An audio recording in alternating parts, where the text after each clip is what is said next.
ያዕቆብ እነዚህ ሁሉ እንዳለ የጽድቅ በሬዎች ናቸው፣ የሲኦል ናቸው ላይ ያምናሉ። አንድ ክርስቶስ መጥቶ የጌታ እስኪሰቀል ድረስ እነሱ እነዚህ ሁሉ ነቢያት የሲኦል ነበረ።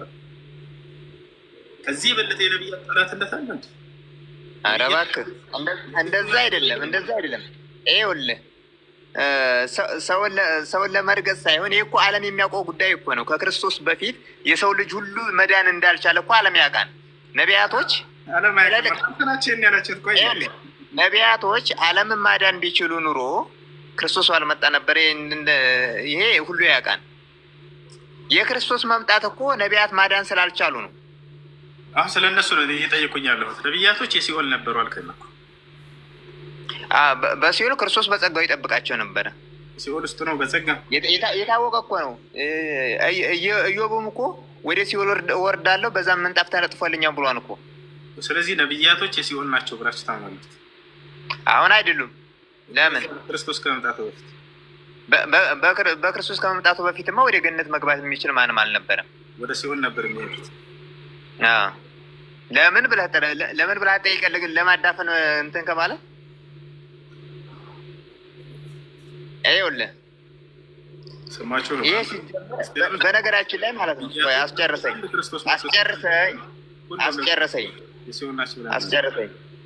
ይኸውልህ በብሉይ ኪዳን የሰው ልጅ ከላይ ወደታች ሲቆጥር ነው የነበረው አይደል?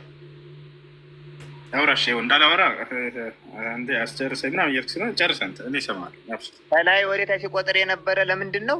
ያ የፍዳ ዘመን ዛሬ ያበቃን ነገ ያበቃን ወደታች እየቆጠሩ ፊዳቸውን እየቀነሱ፣ ለምሳሌ ዛሬ ዳይን ቀነስኩ ነገ ዳይን ቀነስኩ እያሉን እንደምናውቀው እኛ እንደምናስበው እነሱም የዘመኑ ፍዳ ማለቁን ከላይ ጀምሮ ወደታችን ሲቆጥሩ የነበር ያ የታወቀ ነው።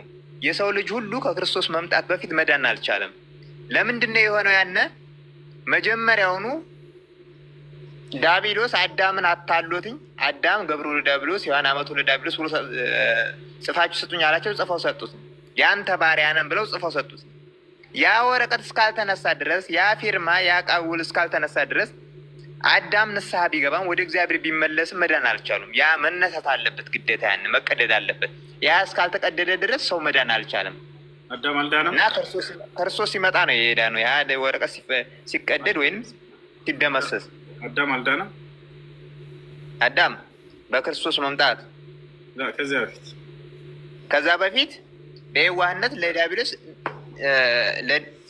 መጀመሪያ ኃጢአት ሰርቷል አይደል? ይሄ ታወቀን። ማን መቼም አትክደኝም። ይሄን ከመጀመሪያውን ወደዚህ ዓለም የመጣ ነው ኃጢአት ሰርቶ ነው አይደል? አዎ። ንስሐ ገብቶ ቃል ኪዳን ተቀብሏል። ያም ቃል ኪዳን የተፈጸመ ማን ነው? በክርስቶስ ነው። ምን ቃል ኪዳን? ከልጅ ልጅ ተወልጄ አድንሃለሁ የሚል የቱ ጋር ነው እንደሱ ያለው? ይሄ እኮ ወንጌል እኮ የሚናገረው እኮ ነው። ለምንድን ነው አንተ ምናልባት ዙሮ ላለመቀበል የፈለገ ሰው የሚያነሳውን ምክንያት አታንሳ። የቱ ጋር ነው? እኔ ከልጅ ልጅ ተወልጄ አድንሃለሁ ያለው ኦሪት ዘፍጥረት ድረስ አለ። እሱን አሳያለሁ፣ ችግር የለም። ቀጥታ ግን ከልጅ ልጅ ተወልጄ አድንሃለሁ የምትለውን ፈልገህ ከሆነ አላሳየም። በጌታ የለም በልና ስንለፈው ችግር የለም። ከሌለ የለም። እኔ አላስገድድህም። አንተ ስላልክ ነው የጠየኩህ። የቱ ጋር ስጠኝ። እስራኤላውያን ለምሳሌ ማለት ነው። ራንጀቴን አትብላ ስጠኝ። የቱ ጋር ነው ከልጅ ልጅ አድንሃለሁ ያለው? የቱ ጋር? እስራኤላውያን ክርስቶስ ሲመጣ ሁሉን ነገር ያሳየና እንዲሉ አልነበረ? ክርስቶስ ከልጅ ልጅ ተወልጄ አድንሃለሁ ያለው። አንጀቴን በላኸው። በልተው ተው አንተ አንግባባ መሰለህ። ዘመኑ እኮ አንግባባ ያልነው ምንድን ነው መሰለህ? የቃላት እንጂ የሀሳብ አይደለም። አሁን በሀሳብ የምንግባባ ከሆነ በሀሳብ እንግባባለን። የቃላት ብቻ ከሆነማ እንዴት መግባባት እንችላለን? ለምሳሌ ክርስቶስ እንደሚመጣ ነቢያት እንደተናገሩ እሰጥሃለሁ። እሱን ችግር የለብኝም በሱ። አዎ ክርስቶስ እንደሚመጣ ነቢያቶች ቢናገሩ በደንብ አድርጌ አምናለሁ። ቁርአን ላይ ባይነገርም ራሱ አምናለሁ። ቀደምት ነቢያቶች ስለሚመጣው ነቢይ ይናገራሉ። ይሄ ብርቃድ እሱ ሳይሆን አሁን አንተ ክርስቶስን አምላክ ነው ብለህ ነው አይደል የምታምነው? አዎ። በጣም ጥሩ። ለአምላክ አምላክ ይኖረዋል? አምላክ አምላክ አምላክ የለውም የጌታ ሰው። ስለዚህ ክርስቶስ አምላክ አይደለም። ምክንያቱም አምላክ እንዳለው ይናገራል። አምላክ ነው እንጂ አምላክ እንዳለ ይናገራል እሱ። ስለዚህ አምላክ ይኸውልህ ለምሳሌ ነገረ ስላሴ ላይ ልታስገባኝ ነው። ነገረ ስላሴ ደግሞ ራሱን የቻለ አውድ ያለው ነው። እናንተ ደግሞ እኔ ባለኝ ሀሳብ ደግሞ እናንተ ክርስቶስን ነብይ ነው ማለት እንኳን አምላክነቱ እንግዲያችሁ ነብይ ነው ማለት እንደማትችሉ ነው። አዳምጠኝ። ኢየሱስ ክርስቶስ አምላክ አለው ወይንስ የለውም? አምላክ ነው ራሱ። አምላክ አለው የለውም? የለውም፣ ራሱ አምላክ ነው። በጣም ጥሩ። ወደ አምላኬ ወደ አምላካቸው አድርጋለሁ ያለው ማን ነው አምላኩ? እሱ እንደ ስጋዊነቱ ሲናገር ነው። ሲቀጥል ደግሞ አስጨርሰኝ። ሲቀጥል ደግሞ አንዳንድ ጊዜም ሰዎች በሚገነዘቡት አውድ ይናገር ነበር። ለምሳሌ ከእስራኤል በቀር አልተላኩም ያለው ለምንድን ነው ብለን ስንመለከት እስራኤላውያን የነሱ የሚመጣው ነቢይ ለእነሱ ብቻ አድርገው ያስቡት ስለነበረ እናንተ የምትጠብቁት እኔ ነኝ፣ ትንቢት የተነገረልኝ እኔ ነኝ ሲል ነው። ከዛ በተጨማሪ ይኸውልህ አስጨርሰኝ። ክርስቶስ አምላክ ስለሆኑትን ማሳያ አይሁዳዊን ያልተቀበሉት ለምንድን ነው? ደሱ የደስ አለም ደስነት አባከን አዳምጠኝ አንዴ ጌታ። እሺ አይሁዳውያን ያልተቀበሉት ለምንድን ነው? ይሄን መልስልኝ። ይሄ ባረክ ዛሬው ቀን ያንተ ነው። በቃ አብሽር። አሁን እያወራሁ ነው፣ አዳምጠኝ። እሺ ኤፌሶን ምዕራፍ 1 ቁጥር 3 ላይ የኢየሱስ ክርስቶስ አምላክ ይባረክ ይላል። ማን ነው የኢየሱስ ክርስቶስ አምላክ ነው? አሁን ጥያቄ ማን ነው? ነገርኩህ እኮ እሱ ቅዱስ ዮሐንስ አፈወርቅ ምን ይላል? እሱ ሰው የሆነ አምላክ ስለሆነ ይህንን ያለን የኢየሱስ ክርስቶስ አምላክ ይባረክ የሚለው ያ አምላኩ ማን ነው ነው ጥያቄው። ራሱ ከሆነ ራሱ ነው አምላኩ። ራሱ አምላክ ራሱ ነው በላይ ራሱ ነው። በቃ ራሱ ነው፣ ራሱ ነው። በጣም ጥሩ። ስለዚህ የኢየሱስ ክርስቶስ አምላክ ራሱ ነው ማለት ነው። አዎ እንደ ስጋዊነት ማለት ነው። ይኸውልህ ምን መሰለህ፣ ቆይ አስጨርሰኝ እንዳታጣምብኝ። ይኸውልህ የፈጠረውን ስጋ መልሶ ተዋሃደ ነው የሚለው። እንደ ስጋዊነቱ ስንናገር አሁን የተፈጠረውን ስጋ አምላኩና ከአምላክ ጋር ተዋህዶ ከመለኮት ጋር ተዋህዶ አምላክ ሆኗል። የፈጠረውን ስጋ ራሱ ተዋህደ የሚለው መልሶ ተዋህደ። የቱ ጋር ነው የፈጠረውን ስጋ ተዋህደ የሚለው? ምን ጥያቄ አለው? ማርያም ወለደችው የለም እንዴ? አንተም እኮ ነግረዋል። አንተም እኮ ተናግረዋል። በድንግልና እንደወለደች ስትናገር ሰምቻለሁ አይደል? ምንም የሚያውቀው ጉዳይ ነው። ከይቅርታ ጋር ጊዜ መፍጀት ነው የሚሆነው። የሚናገረውን ሁሉ ንግግር ማስረጃ ስጠይቃ አምጣት አይችልም። እሺ አማን ያልጨረስከው ጥያቄ ካለ መጠየቅ ትችላለህ። ትንሽ እዚህ ላይ አሁን ካወራችሁት ላይ ለመጨመር ቅድም ስናወራ ቁርአን በሐዲስ ሞር ትንታኔ ይሰጠዋል ብለናል እና መጽሐፍ ቅዱስ ደግሞ በክርስቲያኖች ቸርች ፋዘሮች አሉ፣ እንዲሁም ደግሞ አምዶች ምናምን አሉና ከእነሱ መረጃ ብናመጣ ትቀበላላችሁ?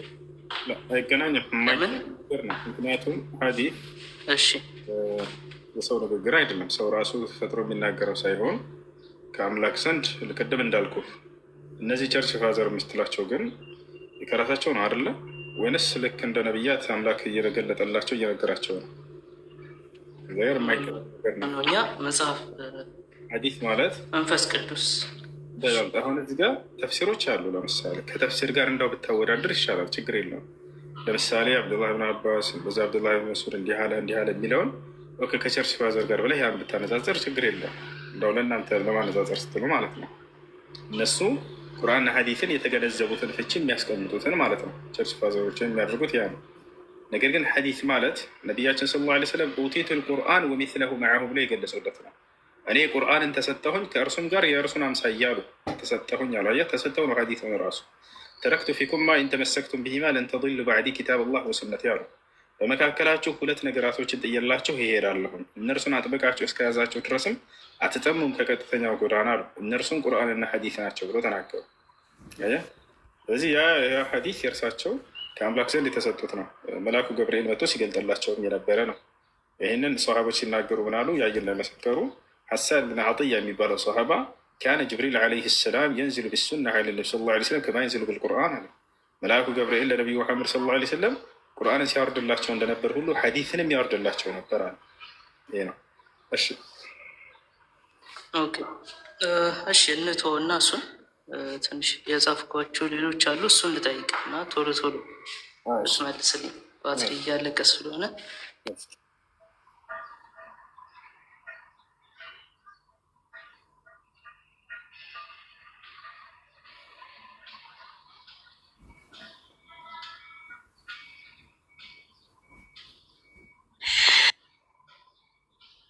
በፊት የሚባል ታሪክ ሰምቻለሁ። አልሰማሁም። አማን እንደገና አድርገን። ኦኬ። ኦማር የሚባል ሰውዬ ከመሐመድ ከመምጣቱ በፊት ተውራትና እንትንን ተርጉሞት ነበር የሚል ታሪክ ሰምቻለሁ። ማስረጃ የለኝም፣ ግን የምታውቀው ከሆነ ታሪኩን አውቀዋለሁ። ከመሐመድ በፊት አልነበረም፣ ከነቢያችን ሰለላሁ ዐለይሂ ወሰለም በፊት አልነበረም። ዑመር ሲጀመር ከነቢ ሰለላሁ ዐለይሂ ወሰለም ሰሃቦች መካከል ነው። ከጊዜ በኋላ ነው የሰለመው። ገብተዋል። ከዚያ በፊትም ጣዖት አምላኪ የነበረ ነው። ያ ማለት አንድ አላህን ፈጣሪ ነው ብላ ያምናሉ የመካ ሰዎች። በዚያ ላይ ደግሞ ከሚያጋሩት መካከል እንደነበር ራሱ ተናግሯል። ከዚያ በኋላ ነቢ ሰለላሁ ዐለይሂ ወሰለም ነቢይ ሆነው ሲያስተምሩ ጊዜ የእርሳቸውን ነቢይነት አምኖ ተቀበለ። ታሪኩ ያለው ከዚያ በኋላ ነው። ታሪኩን ልንገርህ። ነቢያችን ሰለላሁ ዐለይሂ ወሰለም እያስተማሩ ባሉበት ጊዜ ይህ ዑመር ብን አልኸጣብ የሚባል የነቢዩ ሰለላሁ ዐለይሂ ወሰለም ሰሃባ ከተውራት ጥቅሶችን ይዞ መጣ። የሆነ ጥቅስ አመጣና አነበበ በነቢ ሰለላሁ ዐለይሂ ወሰለም ፊት ገብቶሃል አይደል? ከዚያ ነቢዩ ሰለላሁ ዐለይሂ ወሰለም